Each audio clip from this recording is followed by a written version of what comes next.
Good afternoon everyone. जय हिंद दोस्तों, कैसे भाई आप सभी लोग। आप सभी का एग्जामपुर एक परिवार में हार्दिक अभिनंदन। जल्दी से फटाफट वो बच्चे आ जाएंगे जो बच्चे अभी तक लाइव नहीं आ पाए। ठीक है, जय हिंद सभी लोगों को, जय हिंद। गुड आफ्टरनून सभी बच्चों को, गुड आफ्टरनून। और कैसे भाई आप सभी लोग, क्या सही और ठीक हो आप सभी लोग। आप सभी की तबीयत बिल्कुल ठीक है या फिर कुछ भाई तबीयत में खामी है। ठीक है, और मैं उम्मीद करता हूं कि आप सभी लोग बिल्कुल ठीक, स्वस्थ, तंदुरुस्त और मस्त होंगे। ठीक है, तो चलिए इसी के साथ आज की क्लास का आगाज करते हैं हम। आज की क्लास का हम आगाज कर देते हैं। और कल हम लोगों ने 17 क्वेश्चन तक अटेम्प्ट कर लिया था। आज 17 से 18 क्वेश्चन से हमारा सीक्वेंस चालू हो जाएगा। क्वेश्चन नंबर 18, जल्दी से फटाफट सभी बच्चे आंसर कमेंट करना चालू करेंगे कि क्वेश्चन नंबर 18 का आंसर क्या है। विच one of the following types of glass has a layer of plastic.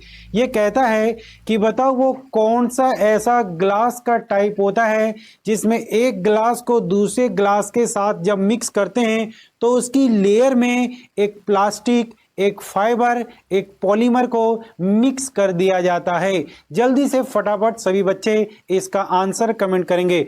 Option A safety glass, B है ग्राउंड ग्लास, सी है रेनफोर्स ग्लास और D is the borosilicate glass. जल्दी से फटाफट आंसर कमेंट करिए भाई, जल्दी से जल्दी से। हालांकि मैं आप लोगों को हल्का सा आइडिया देता हूं, यदि आप लोगों ने बुलेट प्रूफ ग्लास का नाम सुना होगा। किसका बच्चों? Bullet proof glass, bullet proof glass. यदि आपने बुलेट प्रूफ ग्लास का नाम सुना होगा तो उसमें होता क्या है, ये एक ग्लास है और ये एक दूसरा ग्लास है। इन दोनों के बीच में एक पॉलीमर यानी एक प्लास्टिक लगा दिया जाता है। फिर इसके बीच में एक पॉलीमर और एक प्लास्टिक लगा दिया जाता है। ये है हमारा एक प्रकार का प्लास्टिक, ये है एक टाइप का प्लास्टिक, यानी it is the part of polymer. ये बहुलक का भाग है क्योंकि प्लास्टिक एक प्रकार के बहुलक होते हैं। और मैंने आपको बताया था कि जब भी बुलेट प्रूफ ग्लास की बात करते हैं तब जिस प्लास्टिक का नाम आता है वो है बच्चे लेक्सेन। वो क्या है? लेक्सेन। इसका याद रखेंगे सभी बच्चे, लेक्सेन, लेक्सेन। उस पॉलीमर का नाम है लेक्सेन। ठीक है, तो अब आप लोगों को बताना है कि ऐसे ग्लास का यूज कहां किया जाता है। तो ऑप्शन ए दे रहे हैं बहुत से बच्चे, option A, option A is the right answer, safety glass. कैसा glass? Safety glass.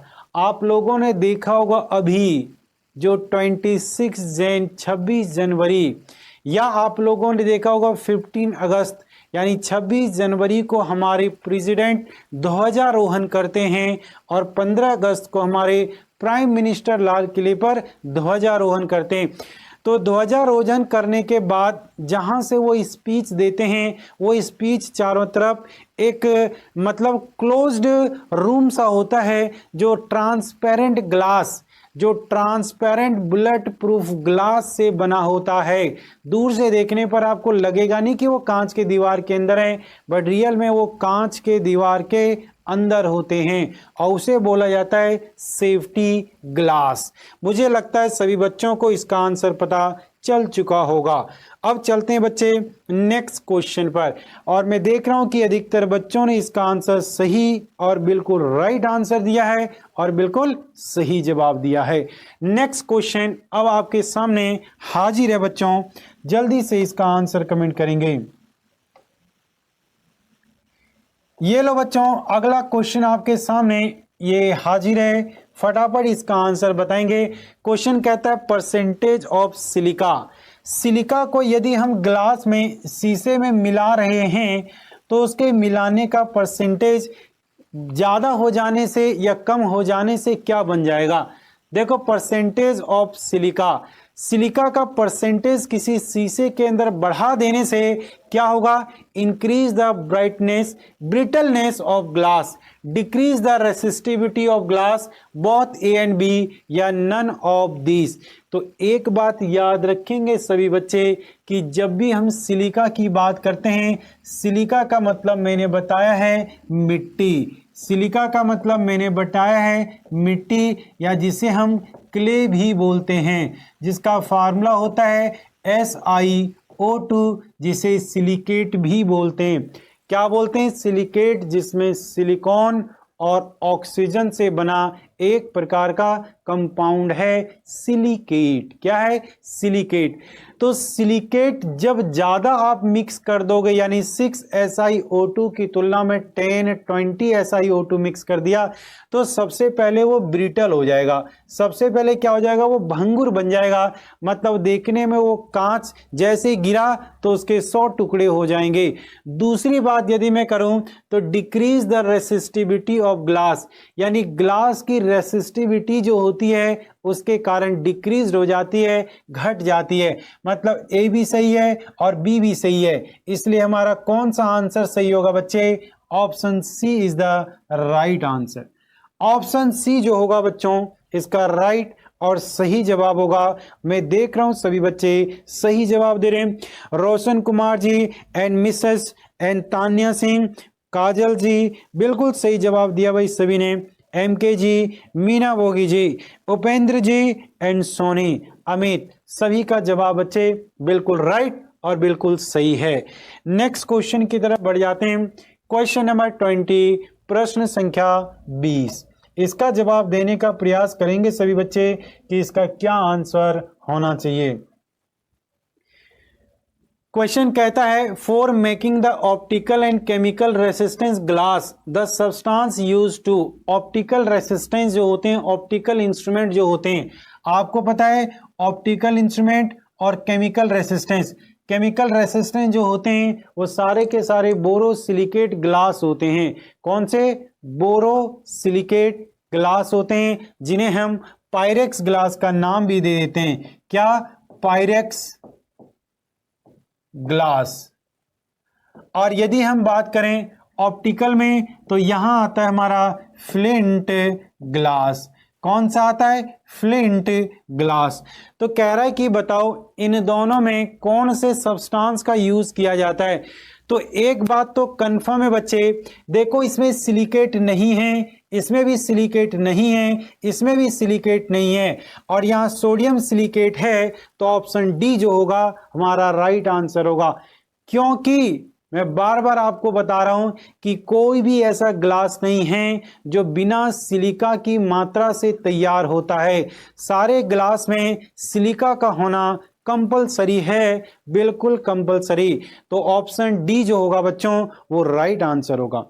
Option D is the right answer, और सभी बच्चे इसका जवाब बिल्कुल सही और बिल्कुल उत्तम दे रहे हैं। बिल्कुल बच्चे, D is the right answer.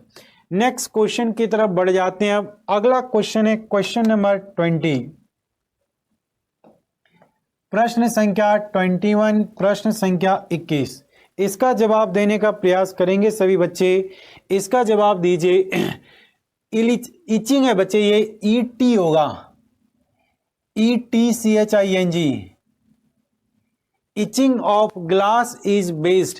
जो इचिंग ऑफ ग्लास होते हैं, कांच की एलिचिंग आधारी जो होती है वो किसके पर बेस होती है? Solubility of glass in hydrofluoride and softening of glass over a wide range of temperature, या glass being a super cold liquid, या ऑल ऑफ द अबव। तो ग्लास के अंदर जो इचिंग होती है वो solubility of glass in hydrofluoride के कारण से। दोबारा सुनो, ग्लास के अंदर जो इचिंग होती है वो हाइड्रोफ्लोराइड के कारण से। HF किसका फॉर्मूला है? हाइड्रोफ्लोराइड। तो option A is the right answer. Option A जो होगा बच्चों इसका वो बिल्कुल सही जवाब होगा। मैं बार बार आप लोगों को बता रहा हूं कि यहां पर इस टॉपिक में से कुछ ऐसे प्रश्न होंगे जो आपको रटने पड़ेंगे बच्चों। वहां समझने की कोई बात ही नहीं है, वहां आपको कुछ चीजें रटनी ही पड़ेगी। कुछ चीजें आपको यहाँ रटनी ही पड़ेगी, और वो रटोगे तो ही आपके लिए वो बेटर होगा, फायदेमंद होगा। अगले क्वेश्चन का आंसर तो देखते ही सभी लोग उड़ा दोगे तुरंत। क्योंकि इस क्वेश्चन को या ऐसे टर्म्स को आपने फिजिक्स में भी पढ़ा होगा। The material used in solar cell contain, solar cell में कौन से मटेरियल का प्रयोग किया जाता है। आपको मैं बता दूं, सोलर सेल एक ऐसा इंस्ट्रूमेंट होता है जो लाइट की एनर्जी को, जो लाइट एनर्जी को, प्रकाश ऊर्जा को, लाइट एनर्जी, प्रकाश से ऊर्जा,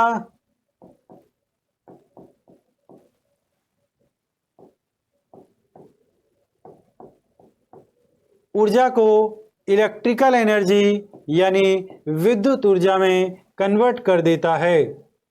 इलेक्ट्रिकल एनर्जी, इट मीन्स बोले तो विद्युत ऊर्जा में, विद्युत ऊर्जा में कन्वर्ट कर देता है।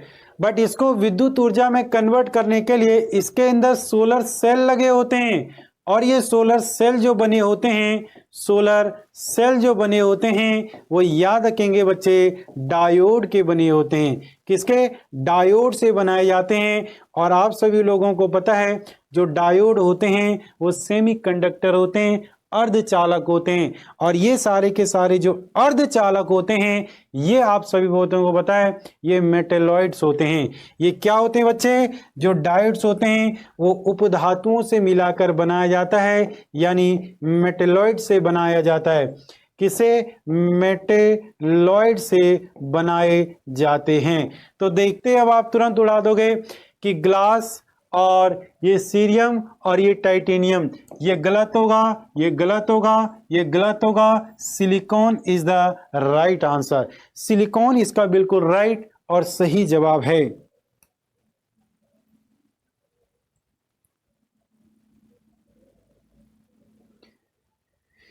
सीजियम बच्चे इसका नहीं जवाब होगा, इसका राइट आंसर जो होगा वो होगा silicon. Option C is the right answer.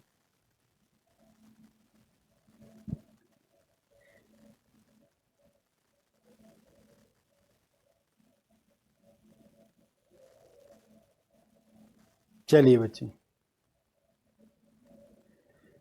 चलिए बच्चे जल्दी से फटाफट सभी बच्चे, हाँ बिल्कुल सी इज द राइट आंसर। सी बिल्कुल राइट और सही जवाब है। ठीक है, बिल्कुल भाई। आज हो सकता है आपकी जो YouTube की क्लास है वो YouTube की क्लास नहीं होगी, बाकी हाँ YouTube की क्लास में आज आप लोगों को मैं प्रीवियस ईयर के 5 सालों के प्रीवियस ईयर में केमिस्ट्री के जो PYQ पूछे गए हैं उसकी एक सीरीज में लेकर के आ रहा हूं। 4 बजे से लेकर 6, साढ़े 6 बजे तक मैं आप लोगों के साथ रहूंगा। 4 से लेकर के साढ़े 6 बजे तक या 6 बजे तक, मतलब वो जो क्वेश्चन है 70 क्वेश्चन है, जब तक कंप्लीट नहीं होंगे तब तक हम उस सीक्वेंस को चलाते रहेंगे। तो आप सभी बच्चे जुड़ना ना भूलें। सभी बच्चे जुड़ेंगे कितने बजे? 4 बजे।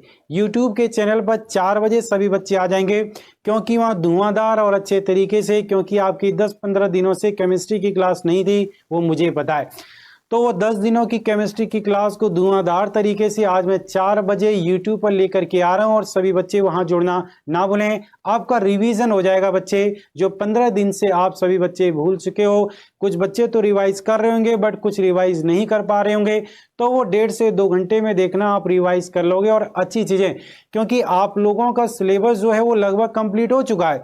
कुछ 1-2 टॉपिक आपके रह रहे हैं, इसलिए आप लोगों के लिए वो बहुत ही इंपॉर्टेंट क्लास है। तो सभी बच्चे अटेंड जरूर करेंगे 4 बजे से। रिकॉर्डेड क्लास कल की ऐप पर नहीं है। अच्छा, कल की क्लास ऐप पर नहीं है भाई? ऐप पर तो होगी कल की क्लास। कौन कह रहा है भी नहीं है भाई? हो सकता है वो देखना आगे पीछे। देखो, एक बच्चा कह रहा था कि जहां पर MCQ की एक सीरीज है ना, MCQ का डला होगा टॉपिक, हो सकता है कि वो उसके अंदर मर्ज कर दिया गया होगा। तो जहां MCQ है शुरुआत में रेडियो एक्टिविटी के, वहां आप देख लेना, वहां आपको ये मिल जाएगी। ठीक है, वहां आपको ये मिल जाएगी।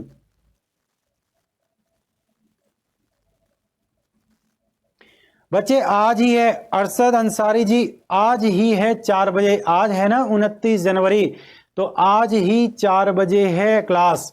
4 बजे से 6-7 बजे तक, जब तक हमारे 70 क्वेश्चन कंप्लीट नहीं हो जाएंगे तब तक हमारा ये सीक्वेंस चलेगा। ठीक है, तो चलिए अब आ जाते हैं अपने टॉपिक के ऊपर। तो ये तो सभी को पता है कि जो हमारे मेटलॉइड्स होते हैं उनसे डायोड बनाए जाते हैं और डायोड सारे सेमीकंडक्टर होते हैं। क्या होते हैं? सेमीकंडक्टर, अर्धचालक। चलिए बच्चे, तो ऑप्शन हमारा कौन सा है? C is the right answer. Next अगला point, Crookes glass contains cerium oxide. Cerium oxide को क्रुक्स ग्लास में मिलाया जाता है और आप सभी बच्चों को मैंने बताया था क्रुक्स ग्लास का यूज कहां किया जाता है। क्या कोई बच्चा मुझे बताएगा where the Crookes glass is use? Crookes glass का प्रयोग कहां करते हैं? क्रुक्स ग्लास का प्रयोग कहां करते हैं? क्या कोई बच्चा मुझे बताएगा? ये बात मैंने आप सभी बच्चों को अच्छे से बताई थी। ये बात मैंने आप सभी बच्चों को बिल्कुल भाई। अब आप बेकार की कमेंट करना छोड़ दो भाई, आपको वो मिल जाएगी वीडियो, आप देख लेना, आपने देखा नहीं होगा सही से।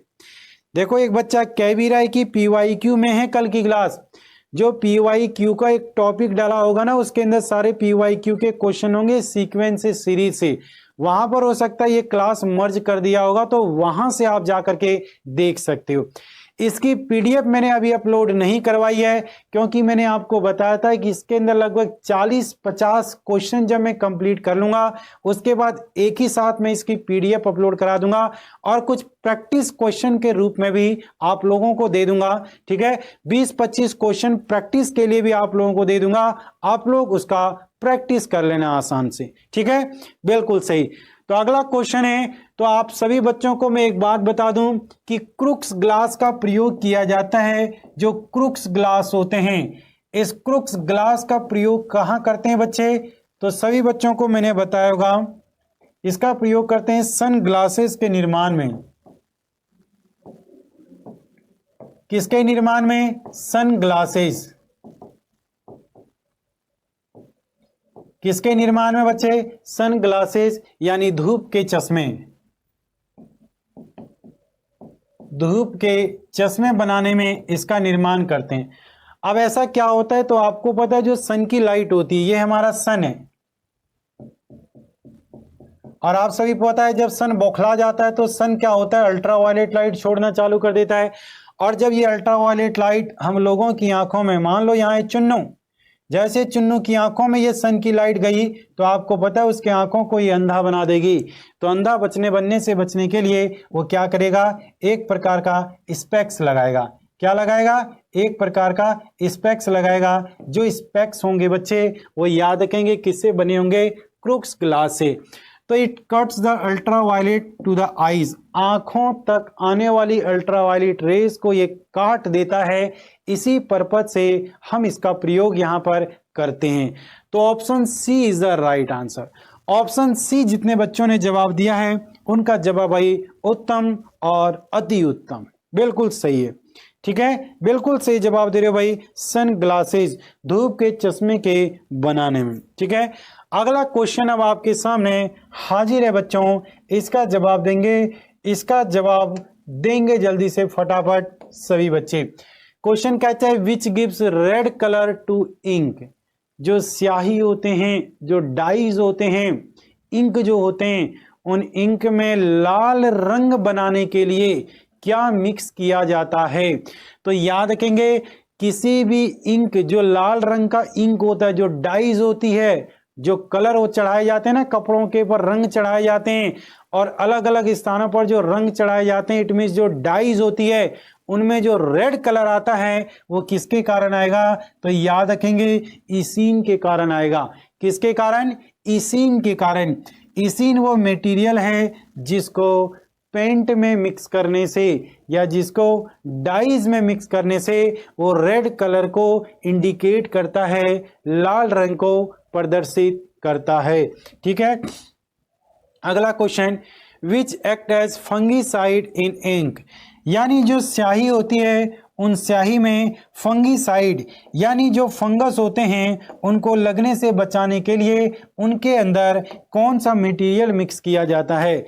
उनमें कौन सा मटेरियल मिक्स किया जाता है?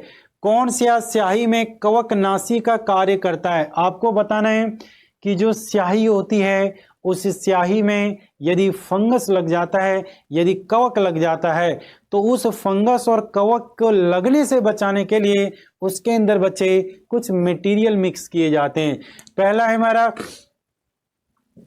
H2CO3, H2CO3, ठीक है। दूसरा है H3BO4, H3BO4, इसको बोलेंगे बोरिक एसिड और इसको बोलेंगे कार्बोनिक एसिड।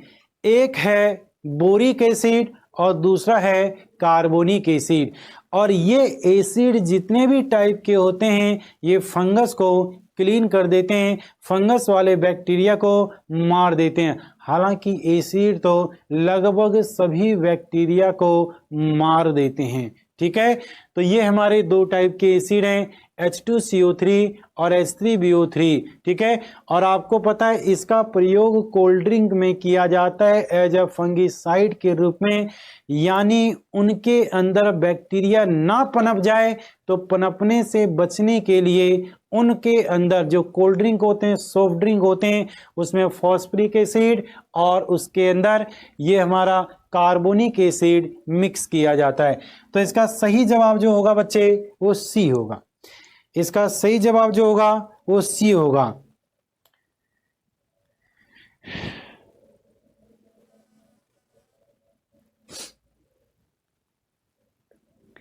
ठीक है। हाँ, ये बच्चे एक्चुअली में ये हिंदी में इसलिए हो गया ऐसा क्योंकि ये गूगल का ट्रांसलेशन है। आपको पता है कि गूगल के ट्रांसलेशन पर सारे शब्द जो होते हैं हिंदी में एज इट इज ट्रांसलेट नहीं होते। कुछ ऐसे अक्षर होते हैं जिसको वो इंग्लिश में ही लिख देगा। जैसे आजकल आप लोग मैसेज करते हैं ना एक दूसरे को, तो मैसेज को जो इंग्लिश के वर्ड होते हैं उसको भी हिंदी में लिख डालते हो और जो हिंदी के वर्ड होते हैं उसको तो हिंदी में लिखते ही हो। तो याद रखेंगे इसी चीज के कारण से हम इसका प्रयोग यहाँ ऐसे करते हैं, ठीक है।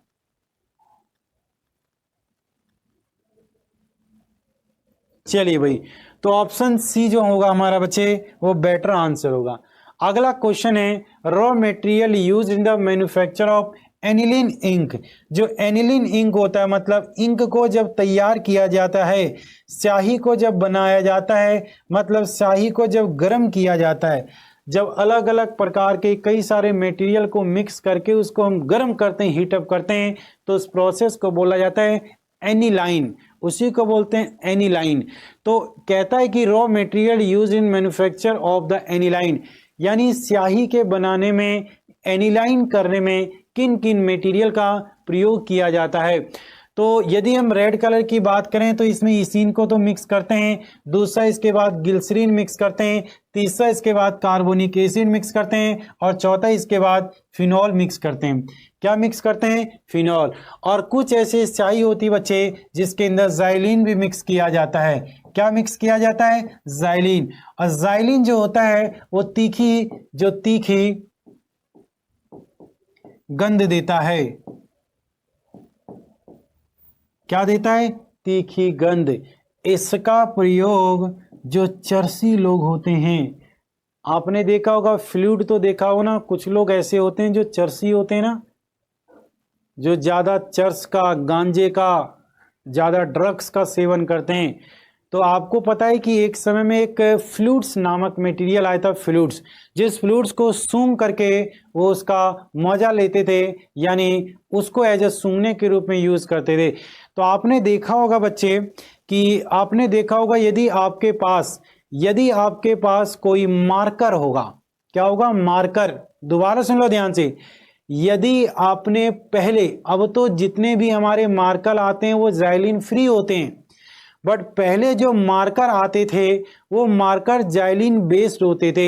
इसलिए उस मार्कर के कैप को जैसे ही ओपन करोगे तो उसमें से एक तीखी गंध आती है, और वो गंध क्या, वो स्मेल जैसे आपके बॉडी तक पहुंचती है, आपके नाक तक पहुंचती है, आपके लंग्स तक पहुंचती है, तो आपको आसानी से खांसी स्टार्ट हो जाती है। क्या स्टार्ट हो जाता है? खांसी स्टार्ट हो जाता है। ये खांसी उन्हीं लोगों को स्टार्ट होगा जिन्होंने कभी उसका सेवन नहीं किया होगा, बट जो लोग क्या करेंगे, उसका सेवन करते हैं, उनको खांसी नहीं स्टार्ट होगा, उनको तो मजा आएगा। जैसे आपने देखा होगा कोई बच्चा जब पहली बार सिगरेट पीता है तो एक सुट्टा अंदर लेते ही क्या करेगा? खांसना चालू कर देगा। और खांसता रहेगा 10 मिनट तक, कहेगा दोबारा मैं नहीं लूंगा अंदर एक बार भी सुट्टा। लेकिन जो बंदा डेली पी रहा है उसको खांसी नहीं आता है, उसको खांसी कभी भी नहीं आ रहा है। तो ये इसीलिए है, इस चीज को आप लोग याद रखें। बिल्कुल सही बच्चे, उसे सॉल्यूशन कहते हैं, उसे सॉल्यूशन या व्हाइटनर कहते हैं, या तीखी गंध आती है जाइलिन का। तो हमारा ऑप्शन यहाँ पर जो सी होगा वो राइट आंसर होगा, C is the right answer. ठीक है, नेक्स्ट क्वेश्चन पर चलते हैं। Which one of the following is used as a binder of paint. ये कहता है पेंट में बाइंड करने के लिए, मतलब पेंट में मिक्स किया जाता है कुछ मटेरियल को।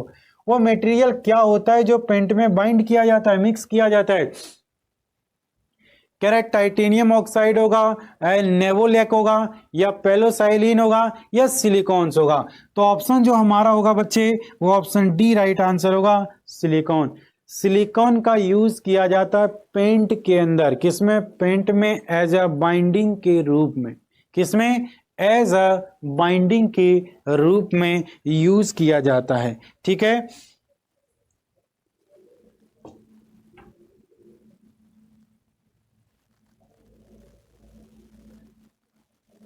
चलिए भाई,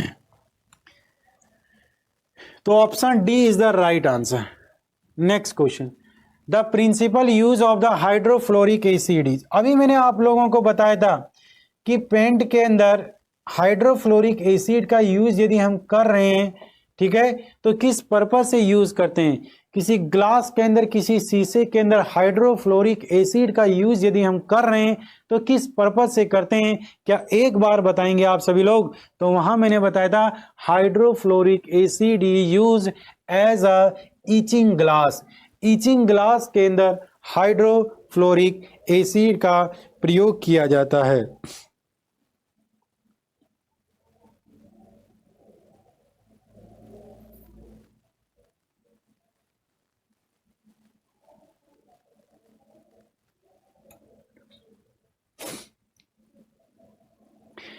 सलमान जी, ये न्यूरोटॉक्सिन की बात जो आप कर रहे हो, तो ये न्यूरोटॉक्सिन जो होता है ना हमारा, वो हमारे दिमाग के लिए, हमारे दिमाग पर इफेक्ट डालने वाला एक प्रकार का केमिकल होता है।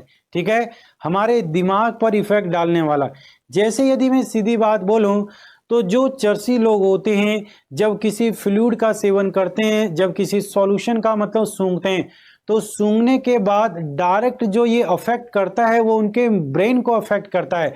तो ऐसे केमिकल जिससे हमारे ब्रेन को डायरेक्ट इफेक्ट पड़े, उन्हीं को पोटेंट न्यूरोटॉक्सिन कहा जाता है।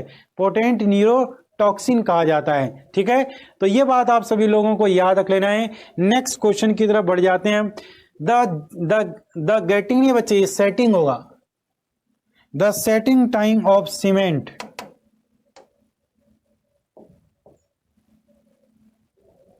चलिए बताइए इसका आंसर। द सेटिंग टाइम, ये सेटिंग है।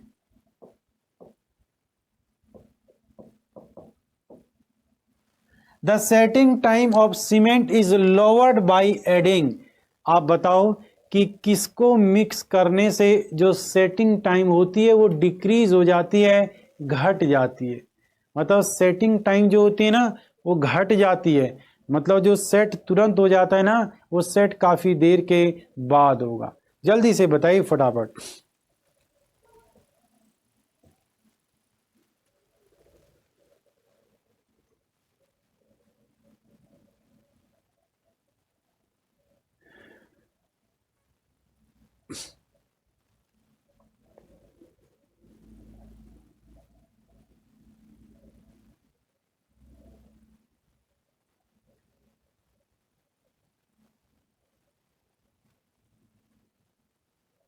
जल्दी बताओ भाई। बी।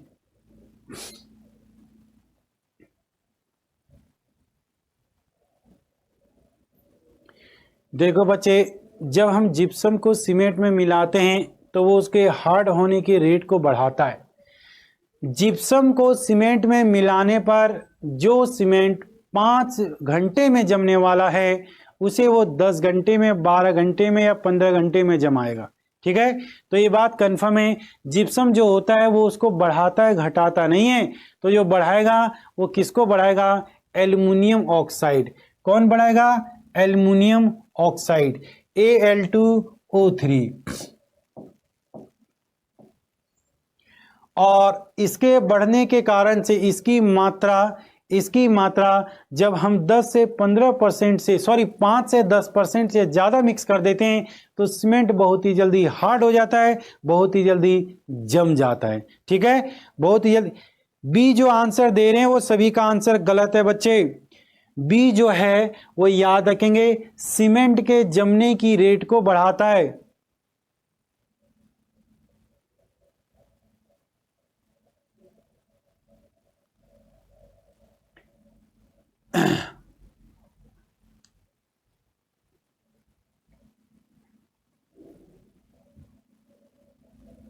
अगला, तारपीन oil is paint is used as. तारपीन का तेल तो सभी ने सुना होगा। पेंट में तारपीन का तेल क्यों मिक्स किया जाता है? ये सभी लोगों को पता है कि जो पेंट होता है जब उसको तैयार किया जाता है, किसको बच्चे? पेंट को जब तैयार किया जाता है तो आप सभी लोगों को पता है वो पेंट गाढ़ा होता है बहुत, और उस गाढ़े पेंट को यदि आप दीवार के ऊपर लगा दोगे तो उसकी कोटिंग जब थोड़ी सी मोटी हो गई, ठीक है, जब वो थोड़ी सी मोटी हो गई तो पपड़ी बनके क्या होगा, वो नीचे उतर जाएगा। इसलिए थोड़ा सा हम उसको क्या करते हैं, पतला कर देते हैं। और थोड़ा सा पतला उसको करने के लिए, सॉल्यूशन को करने के लिए हम उसमें क्या ऐड करते हैं? तारपीन के तेल को।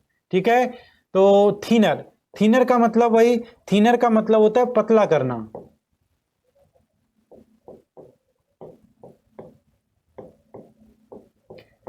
इस तारपीन के तेल को थिनर भी बोल दिया जाता है क्योंकि नाम है इसका थिनर।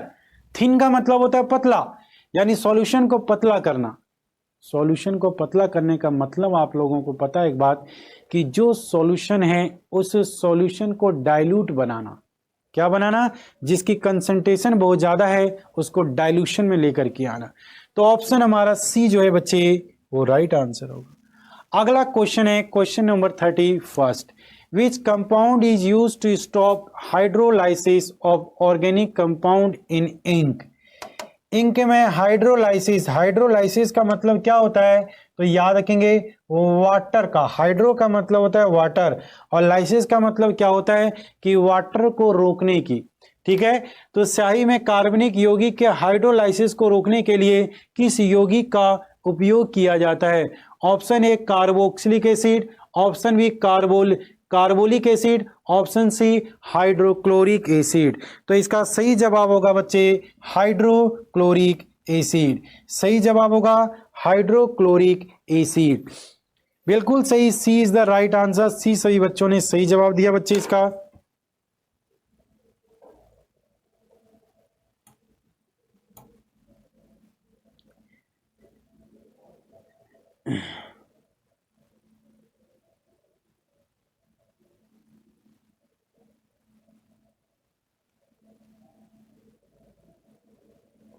चलिए बच्चे 31 का सी जो होगा वो राइट आंसर होगा। नेक्स्ट क्वेश्चन की तरफ बढ़ जाते हैं अब। Question number 32। Which gives the blue and black colour in ink? आपने देखा होगा आपके पास जो ब्लू ब्लैक मतलब जो नीला कलर होता है ना, नीले कलर भी जो होते हैं वो कई अलग अलग रंग के। एक तो होता है बिल्कुल ब्लू कलर, एक ब्लू कलर का इंक इस तरह का होता है कि उसको लिखोगे तो लिखते ही मतलब वो डार्क, मतलब कुछ ब्लैक कलर का उसके अंदर हमें विजिबिलिटी आती है। कौन से कलर की विजिबिलिटी आती है? ब्लैक कलर की विजिबिलिटी आती है। तो ब्लू ब्लैक कलर हो गया। ये ब्लू ब्लैक कलर किसके मिक्स करने से होता है? तो टेनिन के और आयरन सल्फेट के और नेप्थालीन और ब्लैक विन के, मतलब दोनों के, ए और बी दोनों के यूज करने से ऐसा होता है। तो सी जो होगा बच्चे वो इसका राइट आंसर होगा। सी जो होगा बच्चे वो इसका राइट आंसर होगा। और सी से कहानी में आप लोगों को बताता हूं सी की, ठीक है, जो आप सभी बच्चों को ये गौर भी कर रहे होगे आप सभी बच्चे। और ये सारे के सारे क्वेश्चन एग्जाम के अंदर पूछे गए हैं बच्चे। यदि आप ज्यादा ध्यान दो तो इन प्रश्नों में एक कॉमन बात आपको नजर आ रही होगी, और वो कॉमन बात क्या है कि अधिकतर प्रश्नों का जवाब जो है वो सी नजर आ रहा है आपको। ये नहीं कह रहा हूं कि सभी प्रश्नों का जवाब सी है, बट मैक्सिमम क्वेश्चन का जवाब सी है।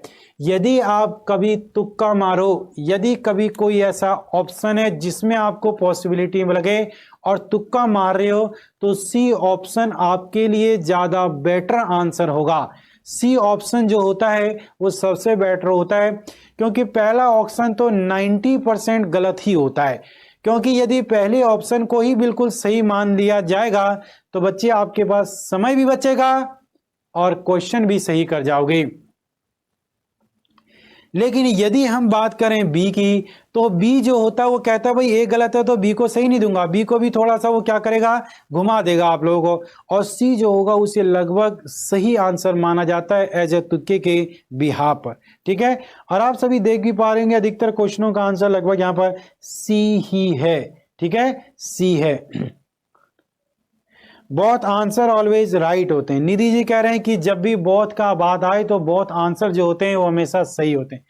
देखो बच्चे, सही होते हैं बट ये पॉसिबिलिटी है, हमेशा सही होते हैं ये कहना गलत है। सही होते हैं ये बात सही है, बट हमेशा सही होंगे ये बात कहना गलत है, क्योंकि कई ऐसे ऑप्शन आपको मिलेंगे जहां पर बोथ ए और बी वाले सही नहीं होंगे।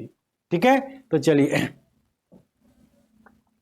अगला क्वेश्चन है स्टैम्प पैड एज। स्टैम्प तो आप लोगों ने देखा होगा कि जो अंगूठा लगाते हैं, अंगूठा लगाने के लिए जो स्टैम्प बॉक्स होता है, जो स्टैम्प बॉक्स होता है बच्चे, उस स्टैम्प बॉक्स में स्याही भरी होती है और हम उसके अंदर क्या करते हैं, अंगूठा लगाते हैं और चिपका करके किसी दूसरे जगह पर अपना स्टैम्प दे देते हैं। तो अब एक बात मुझे बताओ, इस अंगूठे को लगाने के लिए जो स्याही बनाया गया है, स्टैम्प पैड बनाया गया है, वो किसका है, एनिलीन इंक का या परमानेंट इंक का? तो यहां भी हमारा आंसर जो होगा बच्चे वो सी ही सही होगा। एनिलीन इंक जो होता है और परमानेंट इंक जो होता है दोनों सेम होते हैं। अब ऐसा होता है क्या, एक बात बताओ, एक तो टेम्परेरी और एक परमानेंट होते हैं मार्कर, ये भी आपने सुने होंगे।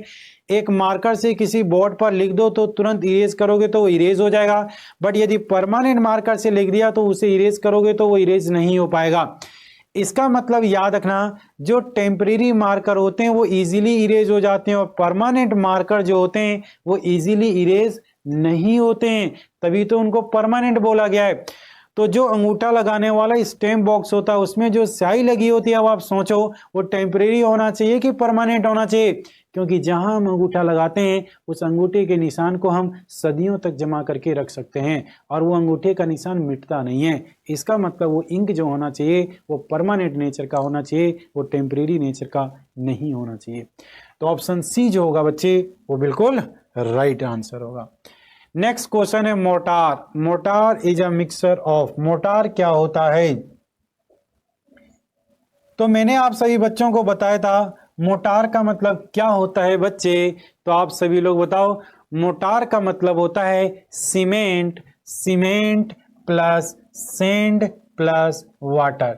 सीमेंट, सैंड और वाटर के फिक्स्ड रेशो को मिक्स करके जो ऑब्टेन्ड होता है हमें, उसी को बोला जाता है मोर्टार। और मोर्टार का यूज किया जाता है सीमेंट की टेस्टिंग में। देखो बच्चे, सीमेंट में आप लोगों को पता होगा सभी सीमेंट का अपनी स्ट्रेंथ होती है, सभी सीमेंट की स्ट्रेंथ होती है और उसकी स्ट्रेंथ के बिहार पर सीमेंट को ग्रेड में बांटा गया है। 33 ग्रेड का सीमेंट, 50 ग्रेड का सीमेंट, 47 ग्रेड का सीमेंट, 45 ग्रेड का सीमेंट, 52 ग्रेड का सीमेंट। मतलब सीमेंट को उसकी क्वालिटी के अकॉर्डिंग कई ग्रेड में बांटा गया है। ठीक है, किसमें? कई ग्रेड में बांटा गया है। तो सीमेंट की टेस्टिंग के लिए मोर्टार का यूज किया जाता है। Cement plus sand plus water is equal to mortar. ठीक है, इज इक्वल टू मोर्टार। तो option A is the right answer. Option A जो है हमारा बच्चे वो बिल्कुल राइट आंसर होगा। चलिए नेक्स्ट क्वेश्चन की तरफ बढ़ जाते हैं। Presence of gypsum in cement A. Cement में जिप्सम के मिले होने से सीमेंट में क्या इफेक्ट पड़ता है? बताएं बच्चे जल्दी से। Presence of gypsum in cement gives, presence of gypsum in cement gives setting time is low, setting time is high, और हार्डनेस या सॉफ्टनेस। क्या होगा ये मैं आपके ऊपर छोड़ता हूं, देखता हूं कि कौन इसका जवाब देगा। आपके पास 10 सेकंड का समय है, कौन इसका सही आंसर देगा इस बात को मैं देखता हूं बच्चे।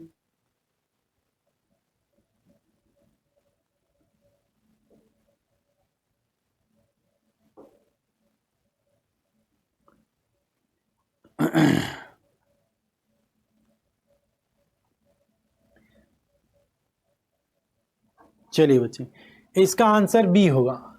अभी मैंने थोड़ी देर पहले बताया था आपको कि सीमेंट में जिप्सम के मिक्स करने से, जिप्सम के मिक्स करने से उसकी जो सेटिंग टाइम होती है वो बढ़ जाती है।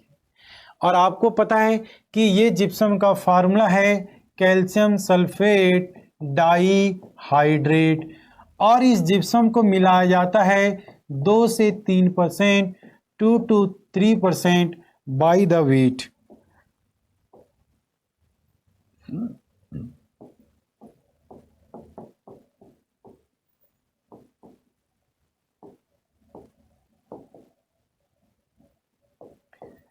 To to 3% by the weight, जितना भी किसी भी सीमेंट का वेट होता है उस वेट का 2 से 3% सीमेंट उसके अंदर मिक्स कर दिया जाता है।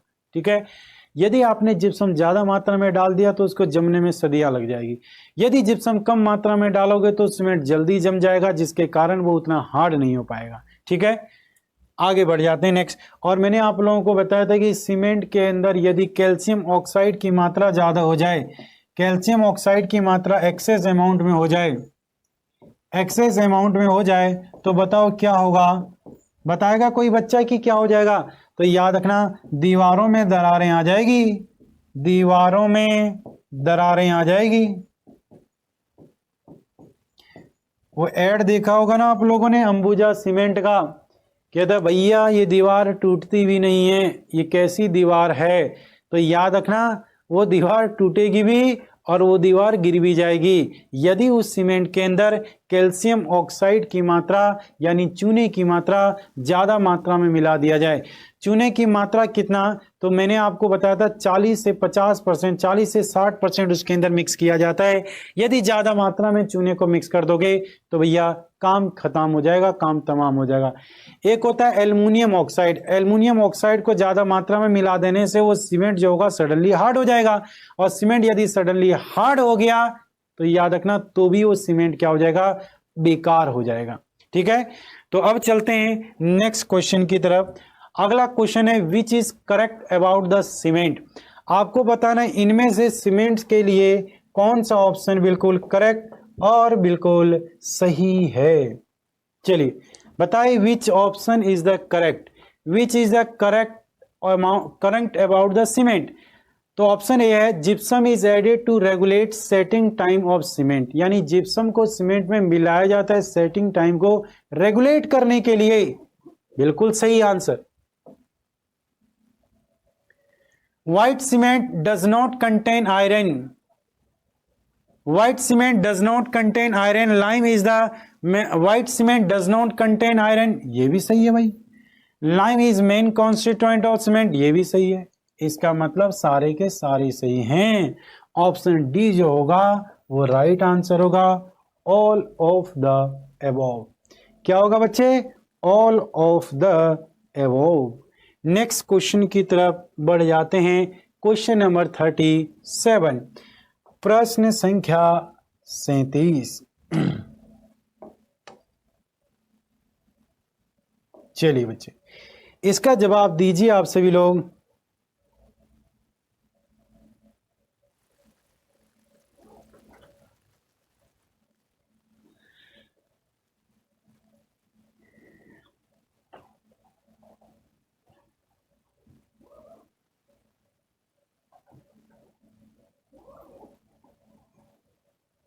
चलिए भाई बताइए जल्दी से फटाफट।